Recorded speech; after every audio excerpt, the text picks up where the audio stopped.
Assalamualaikum warahmatullahi wabarakatuh. Saya, Windy Lidiawati, akan mempresentasikan matkul kecakapan antarpersonal, yaitu materi hubungan antar manusia. Kecakapan antarpersonal atau kemampuan untuk berinteraksi dan berkomunikasi dengan orang lain adalah keterampilan yang penting. Mungkin kita membangun hubungan yang positif dan produktif. Memahami hubungan antar manusia berarti memahami bagaimana berempati, berkomunikasi secara efektif, dan mengelola konflik dengan cara yang konstruktif. Dengan menguasai kecakapan ini, kita dapat meningkatkan kualitas interaksi kita dengan keluarga, teman, rekan kerja, dan masyarakat secara luas.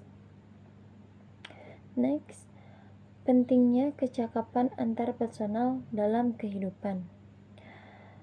Hubungan interpersonal yang kuat, kecakapan antarpersonal memungkinkan kita membangun hubungan yang lebih dekat dan bermakna dengan orang-orang di sekitar kita. Hal ini berkontribusi pada kesejahteraan emosional dan dukungan sosial yang sangat penting bagi kesehatan mental dan kepuasan hidup kita. Peningkatan produktivitas dan kinerja. Di tempat kerja, ada kecakapan antar personal memungkinkan kita bekerja sama secara efektif, mengelola konflik, dan membangun tim yang solid. Hal ini meningkatkan produktivitas, kreativitas, dan kesuksesan profesional. Kepemimpinan yang efektif. Pemimpin yang efektif adalah mereka yang mampu memahami, berkomunikasi, dan memotivasi orang lain.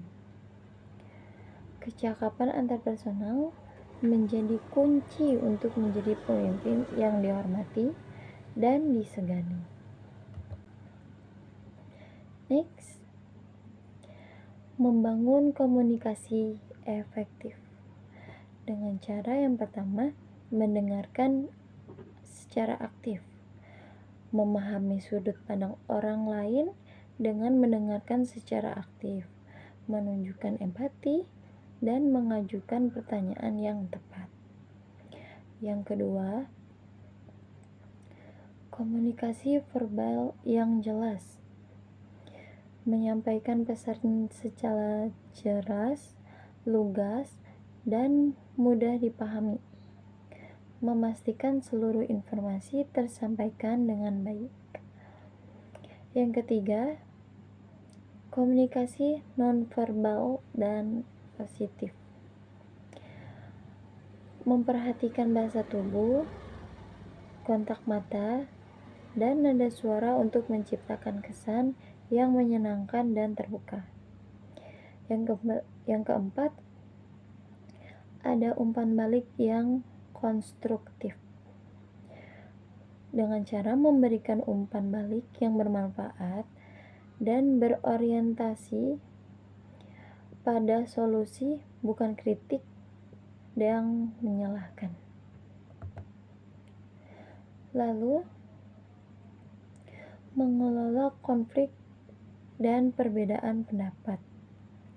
Yang pertama, dengan cara mengidentifikasi masalah, mengidentifikasi dari akar penyebab konfliknya itu apa dengan objektif dan terbuka. Yang kedua, dengan mendengarkan perspektif lain, memahami sudut pandang pihak lain dengan empati tanpa emosi yang berlebihan. Yang ketiga, cari solusi bersama, berkolaborasi untuk menemukan solusi yang saling menguntungkan dan dapat diterima semua pihak. Next, pengembangan empati dan kepekaan sosial. Yang pertama, memahami perasaan orang lain. Kemampuan untuk merasakan dan memahami emosional orang lain serta bereaksi dengan kepedulian dan kebaikan. Berempati tanpa menghakimi, yaitu dengan cara mendengarkan dengan terbuka, tidak menyalahkan, dan mencoba memahami pengalaman orang lain dari sudut pandangnya. Lalu, mengenali isyarat nonverbal. Dengan memperhatikan bahasa tubuh, ekspresi wajah, dan nada suara untuk memahami perasaan tersembunyi dari orang lain.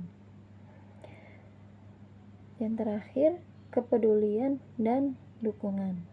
Dengan cara menunjukkan rasa peduli kita dan keinginan untuk membantu orang lain, terutama dalam masa-masa sulit.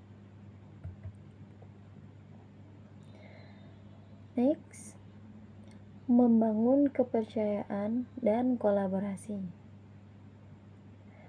Ada integritas. Integritas ini bertindak dengan jujur, dapat diandalkan dan sesuai dengan nilai-nilai yang dianut. Lalu ada komunikasi terbuka.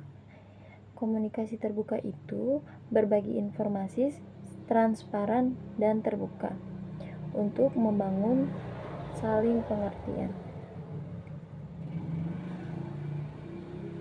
Lalu ada saling menghargai pendapat dan kontribusi setiap anggota tim untuk mencapai tujuan bersama. Dan ada akuntabilitas. Akuntabilitas itu bertanggung jawab atas tindakan dan komitmen serta menerima konsekuensi yang ada. Next, manfaat kecakapan antarpersonal di tempat kerja. Komunikasi yang efektif salah satunya. Berkomunikasi dengan jelas dan memahami sudut pandang rekan kerja. Yang kedua, kepemimpinan yang inspiratif, yaitu memotivasi dan memperdayakan tim untuk mencapai tujuan bersama. Yang ketiga,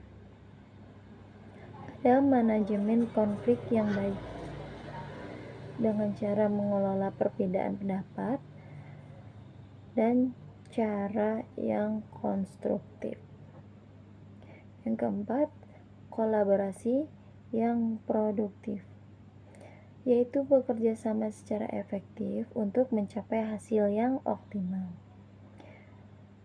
Yang kelima, meningkatkan produktivitas, yaitu meningkatkan efisiensi dan kinerja dalam menyelesaikan tugas bersama. Next, praktik dan latihan kecakapan antarpersonal. 1. Refleksi diri. Mengidentifikasi kekuatan dan area pengembangan diri, serta memiliki kesadaran yang dampak perilaku terhadap orang lain. Yang kedua, aktif mendengarkan. Berlatih menjadi pendengar yang baik dengan fokus pada pemahaman, bukan jawaban atau solusi. 3. Komunikasi yang jelas. Meningkatkan kemampuan menyampaikan pesan secara efektif dengan memperhatikan bahasa verbal dan nonverbal. 4. Manajemen konflik. Mengelola perbedaan pendapat dengan tenang, terbuka, dan berorientasi pada solusi yang saling menguntungkan. Dan meningkatkan kecakapan antarpersonal. 1. Terus belajar dan berkembang. Secara konsisten mencari peluang untuk meningkatkan kecakapan antarpersonal melalui pelatihan, membaca, dan pengalaman praktik. 2. menjadi mentor dan pembimbing. Berbagai pengetahuan dan keterampilan dengan orang lain untuk membantu mereka tumbuh dan berkembang. 3. Praktik dalam kehidupan sehari-hari. Menerapkan kecakapan antarpersonal dalam interaksi sehari-hari, baik di tempat kerja maupun dalam kehidupan pribadi. Nah, cukup sekian dari saya. Apabila ada kekurangan dan kesalahan kata, saya mohon maaf. Wassalamualaikum warahmatullahi wabarakatuh.